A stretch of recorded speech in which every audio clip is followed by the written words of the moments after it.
ចឹងខ្ញុំសូម demo តាក់ទង tool តាក់ទង tool គឺយើងមាន LD ក៏បានយើងប្រើមួយ phone ក៏បានដែរអញ្ចឹងណាបាទតាក់ទង LD គឺយើងគ្រាន់តែបើក start LD មកបាទ LD ខ្ញុំតម្លាក់ឲ្យបងប្អូនណាបាទយើងចុចបើក LD ហ្នឹងមកអូខេអញ្ចឹងនេះយើងបើកឲ្យវា run ដល់ចប់បាទហើយនេះតាក់ទងមុខងារ function វាគឺ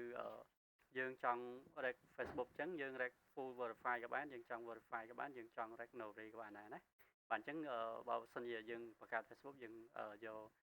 full verify ក៏បានដែរណាយើងយករើសយកហ្នឹងទៅហើយអានេះមុខងារ function បើយើងរើស rec ជាមួយនឹង 4G យើង 4G ទៅ Wi-Fi ទៅ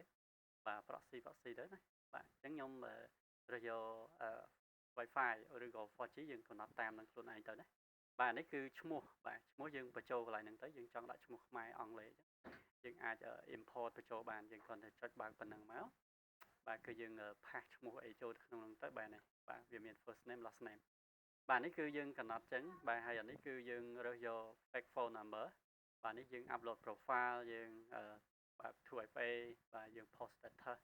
បាទយើង backup profile ខ្លាញ់ backup profile នេះគឺយើងអាច backup វាយកទៅដាក់នៅក្នុង tool phone farm ក៏បានអីក៏បានដែរអញ្ចឹងណាបាទអូខេអញ្ចឹងអាហ្នឹងមានតែប៉ុណ្្នឹងទេហើយពីប៉ុណ្្នឹងមកយើងចុច save ទៅហើយយើងចុច start ទៅគឺវា run ហើយអញ្ចឹងណាបាទ